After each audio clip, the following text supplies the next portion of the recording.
morning and welcome to another edition of Capital Market Live on Channels Television, where we unpack and review everything that played out during the week with most of the markets that we track. It's good to have you join us. I'm Ladi Williams. Well, first off, it was quite the week again, and the stars of this week, again, oil and the safe haven trade that didn't do well again, and most of the stock indexes getting hammered. So it was the same story, same script this week. Well, let's get a check on how European markets did perform after it was like a bounce back that we saw earlier for European markets this week. But that was short-lived on Friday as oil prices rose and investors weighed the cautious tone struck by central banks across the continent. In the previous session, we did hear from most of the top central banks this week. And we see for Europe, the FTSE 100 was down 1.44% on Friday. The DAX 2.01%. So we did see equities under pressure again in Europe. The Bank of England's Monetary Policy Committee, they voted unanimously to keep rates on hold. That was on Thursday, with policymakers saying they were ready to act to offset the effects of the war. Other central bankers across Europe held interest rates steady this week, citing the Iran war as a new source of uncertainty for the inflation outlook. Most of the central bankers uncertain right now. Then in Asia, markets mostly declined on Friday following volatile trading session on Wall Street overnight. Again, the Middle East war and disruptions to energy supply making investors, jittery right there in the market. So it's the same color you see in Asia. Bigger drops, though, for the Nikkei, 3.38%. We flip over now to U.S. markets. Stocks also tumbled on Friday in the U.S. Definitely hawkish tone, coming from the U.S. Fed and the U.S.-Israel conflict. When Iran showed no sign of abating there and oil prices rising again. And we did see the impact on the Dow Jones Industrial Average, the tech-heavy NASDAQ. That had the biggest drop there, about over 2% right there. So that was the color mostly for the markets in the global space and investors' reaction, most of the week. So it's the same script from last week. That's what we saw for this trading week. Then if we bring it home, the NASD Securities Index closed about 4,114.75 points, down by 0.87%.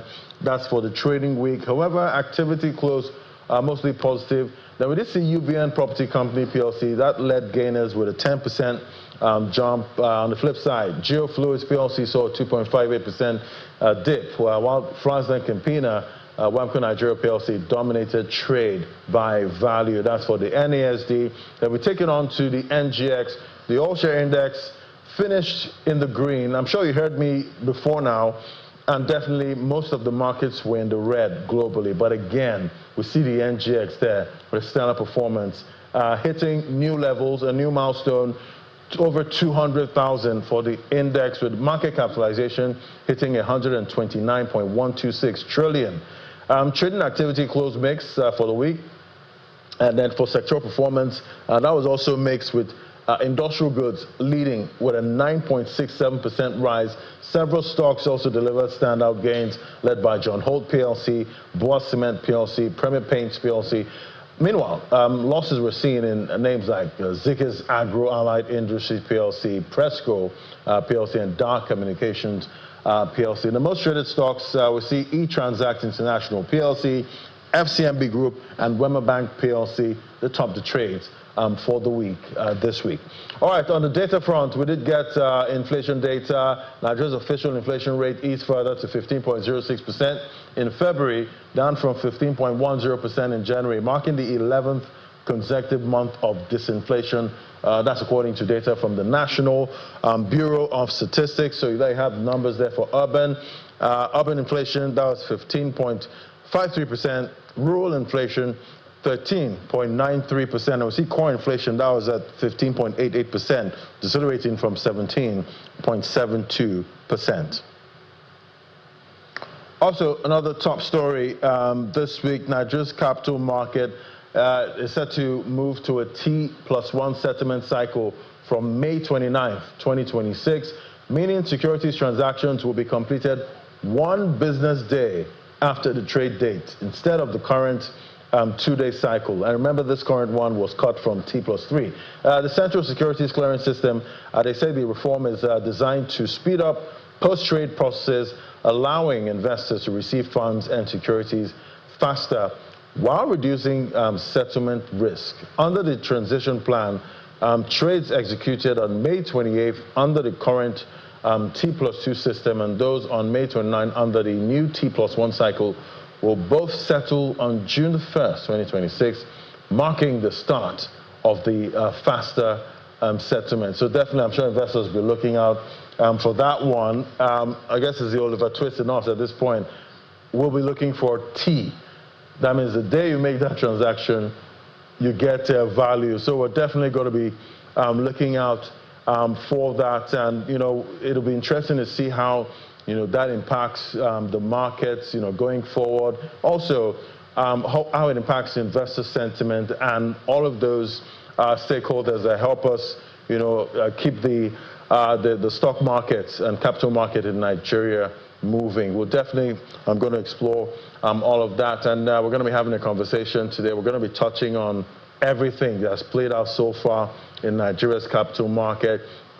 We're also going to look at, you know, this time we are, you know, right now, we're going to be tapping into the minds of people that have been in this market for a long time, and they'll help us, you know, take back there and find out if we've ever seen a time like this before and how investors should actually, you know, react in this time. So we're going to go deeper into Nigeria's capital market, from Nigerian stocks entering a historic, you know, super cycle. Some experts are asking, are Nigerian stocks entering bubble territory? You know, is this the right time? If you've not been in this market, is this the right time, you know, to actually come in? Joining me now is Mr. Oluwole Adeosun, who is a member of the National Institute. That's the National Institute for Policy and Strategic Studies, immediate past president, Chartered Institute of Stockbrokers, the first group vice chairman of the Nigerian Exchange Group, is also chief executive at Chartwell Securities Limited. That's a mouthful. It's good to have you, sir, this evening. Thank you. Thank you for spending your weekend with us. Nice having you. So definitely, I know you have been in this market for a long time, and I know that you have seen things, you know, in this market. Some of us, we're new to this, you know, seeing 200,000 level for the NGX. Some of us have never seen, we've not been in a time where the NGX All-Share Index was in time discovery. So it's new for a lot of investors right now, but you've been there, you know, for a while now. Talk to me about this time we are, you know, right now. Have you seen this before? And what really played out? Okay. Thank you, Ladi, for this opportunity of engaging with you and the audience on the capital market. Yes, sir. Well, this is a historic milestone for the Nigerian capital market. We have never seen this before, to the extent that the index has reached over 200,000 points.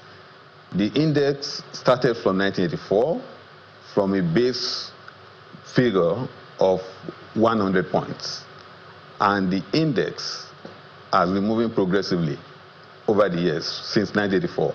But more interestingly, from May 2023, the index moved from 55,000 points.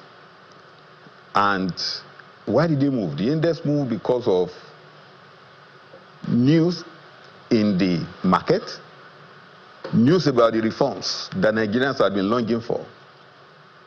The popular fuel subsidy is gone. That phrase from the president on the inauguration day spurred this transformation that we've seen in the market.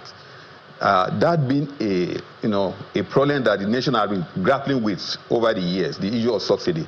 That the subsidy is removed meant that there was going to be transparency, and we've been seeing the effect of the subsidy removal.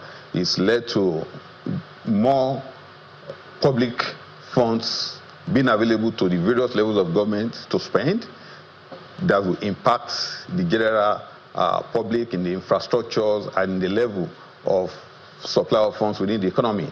So the index has consistently moved from May 2023 into the end of 2023 into 2024, all through again over 100,000 points. Because I remember, when we were tracking, the elections at that time, there was a tag name given to the run. We saw when President Tinubu, it looked like he was actually, winning, and it was Tinubu. They called it Tinubu. Tinubu, yes. So it almost seems like this administration is the reason for this rise that we're seeing. Well, when reforms comes into an economy such as Nigeria, it's marked a significant difference in the level of investors' confidence.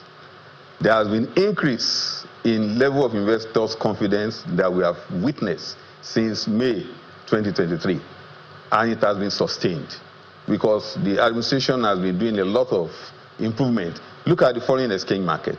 That a reform also in the foreign exchange market. Now we have foreign exchange manufacturers, importers are able to predict. So because of that predictability and availability of the foreign exchange, then you are able to have that investors' confidence boosted. And when investors' confidence is boosted, definitely there will be more money coming to the market, more liquidity, more funds, and when there are more funds in the market, then the forces of demand and supply will kick in.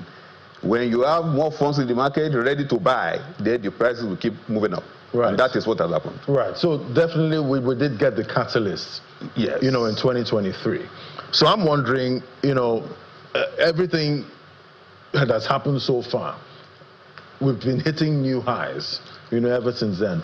But there's always that, side of when you see seasoned investors, they always believe that no asset class can go up forever.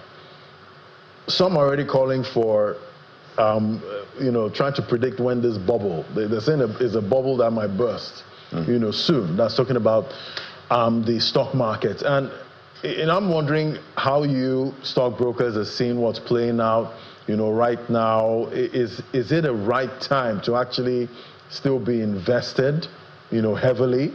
That's if you're maybe someone that's not been in the market, all this while, and you see this and you feel like you want to come and, have a piece of this cake. Okay. How are you seeing that? Well, see, let's go back into the history. There is always time for the market to move because of information available to the market. The market is driven by available information, is driven by corporate performance, is driven by the information that we have around us, positive information, like the reforms, they are positive information for the market. Then you're talking about the corporate performances of the issuers, listed companies on the market. The companies that are listed on the market have been coming up with significant improvement in their end-of-year figures, quarterly figures, year-on-year figures. So when these are happening, it shows increase in their turnover, it shows increase in their profitability. Then what else is the market looking for? We have to be compensated. Surely, when companies make more money, they are going to compensate the investors with dividends. And then, apart from dividends, the shareholders will also see and benefit from what they call capital appreciation in the value of those stocks. As we are having now, we are having capital appreciation in the value of the stocks. So, a stock that you bought, for example, during the public offer, this decent bank capitalization, some specific banks have had their share prices doubled. The prices that they were issued, some issued for 45 naira, their prices are well over 100 naira now. So that is significant capital appreciation without even talking of dividend. So we've seen this before. The market had highs in 2005, 2006, 2007 because of the happenings around the market during that time. Then unfortunately, then the global financial meltdown came up around 2007, 2008, and then there was a real market hit that came down and extended to Nigeria. So thereafter, well, a lot of people ran from the market, but the market has sustained itself. Right. The market will always have buyers and sellers. So I guess that was it will sustain itself. I guess that was the black swan event, back then that knocked, the bearing of the market that was consistently of course rising. And if I might chip in again, in 2015, when we had a new government, General Buhari came in, as the new president, we saw the signs when he immediately came in, and then the market moved. But thereafter, with a lot of inaction, lateness in appointing ministers, every significant information affects the market. Right. Lateness in appointing ministers and so on, so the market, subsided. And it was quiet for a long time. It was quiet for a long time. So much longer. There has been activity with this new government. Right. And we are seeing reforms upon reforms. And there are more reforms that are coming. Right. All right. Well, we're still going to continue this conversation because I want to, go deeper into your mind and see what has played out so far and what to expect, with this one. But we'll take a quick break right now. When we come back, we'll dive straight into this markets.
Welcome back to watching Capital Market live on Channels Television. And yes, we're still unpacking what's played out before and trying to get direction into what to expect in these markets. I still have with me Mr. Oluwole Adeosun, the immediate past president, Chartered Institute of Stockbrokers. Thank you so much, sir, for joining us today and staying with us. And definitely you did mention, we've seen these moves, happen before, when the markets, hit new highs, 2000, 2005, and upward. But we did get that black swan event, that knocked most of the markets. And right now we have one at our hands, right now, the Iran war, and we've seen how that has impacted other economies, so far. Other African countries, we've seen some of their currencies under pressure right now, but we did see the Naira still holding up at 1,300, and that's the last close, 1,357, Naira 77 kobo, that's the last close.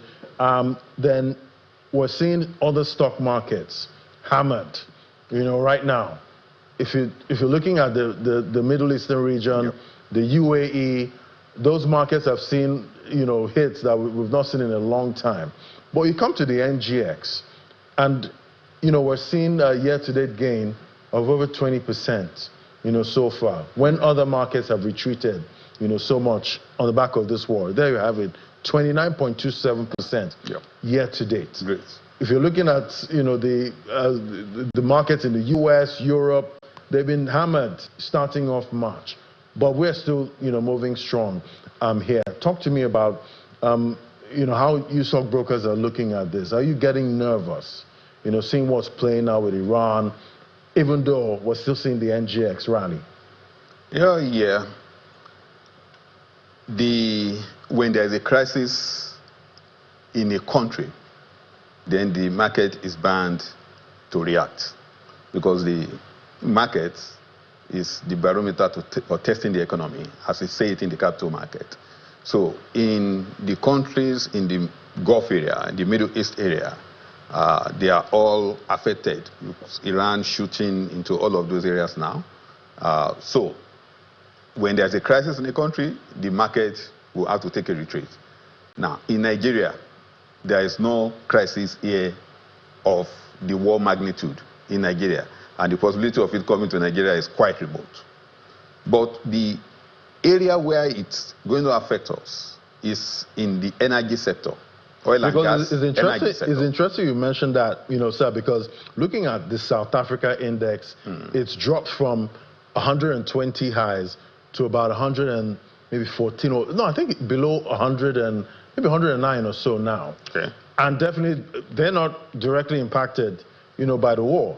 But we've seen the prices of gold and metals drop significantly because of this war, and that has affected them. Nigeria, we're paying more at the pump now for fuel, about 1,002, to buy fuel right now. So we're beginning to feel it, gradually. But the NGX is not feeling it. Well, why it's not feeling this is, look, at this moment, this war started about 3 weeks ago.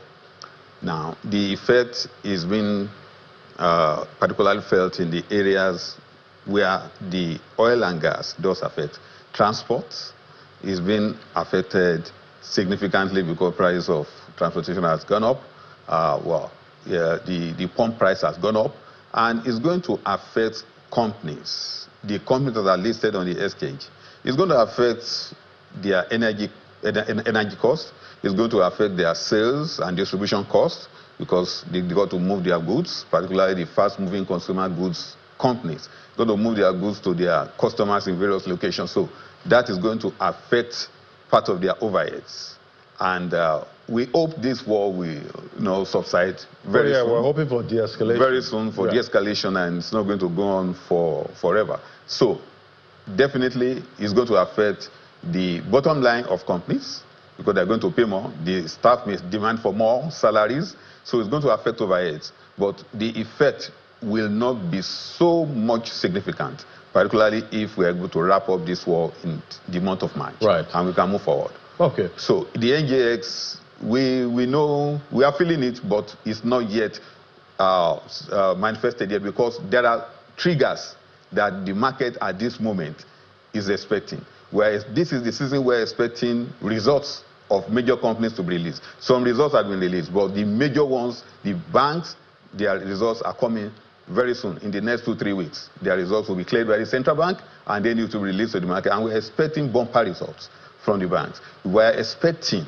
the bank recapitalization to be completed, and about 31 banks have already scaled through. So a lot of the banks that are quoted, they've scaled through, and that is a plus for the market.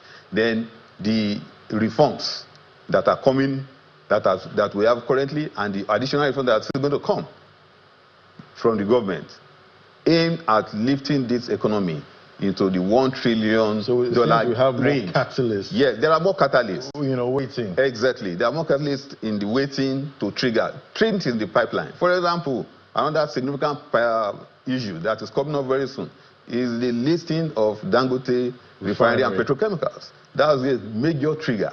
In the next 3-4 months, we should have that listed in the market. And that is going to boost Nigerian capital market index and market capitalization significantly, almost by 1/3. By the time we see the final indices, final figures of the listing, you'll see how it's going to be. Okay. It's going to be a major driver. All right, let's look at the regulatory part of things now. You did mention, capital requirements, the recapitalization for the banks.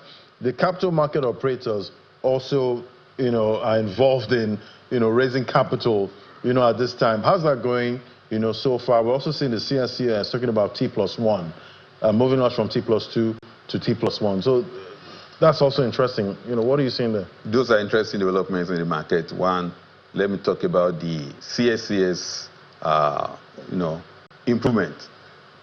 Trace back to 1997, when the CSCS started with T+3. It used to be like T+21. T plus 21. In those days. In those days. Yes, in the days of manual processes. So when you make that transaction, you wait 21 days. Wow. Yeah. So by the time CSES came, that was the reason why that Central Depository and Settlement Company was introduced to the market, to transform the market and make it more efficient. So it started with T plus 3 in 1997, and then up till last year, November 2025, that we transited to T plus 2. And very rapidly, because of the impact of technology deployment into the Nigerian capital markets, it's in less than 6 months, it's going to move from T plus 2, transit into T plus 1. So we should give kudos to the CSES and the Nigerian Exchange Group for this rapid major transformation. It means that there will be improvements in post-trade efficiency. It means that investors will be able to get funds for their sales by the second day, instead of waiting 3 days. So in a week, you can even have two cycles in a week. Multiple trades in a week. So it's going to be better for the market. Let's give kudos to the CSES and the Nigerian Exchange Group for this innovation. We are on T plus 1 now. Ultimately, you mentioned T plus 0 transaction. Waiting for T plus 0. We can still get there. Yes. But for this level, this much that we have moved, it is quite significant. Yes.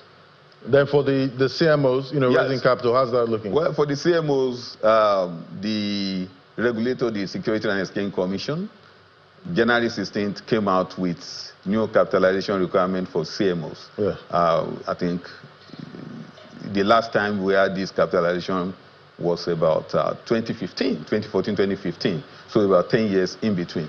Well, the regulator has spoken. They came out with the figures, though significant increase in the amount of capital required by the various CMOs. Appeals were made to the regulator, but the regulator stopped their guns, and they came out with the guidelines. Now, we have the guidelines this week, so that means the operators, the CMOs, need to adjust to the requirement of the regulators. So I believe the way the banks were able to raise this funding, and insurance companies are also raising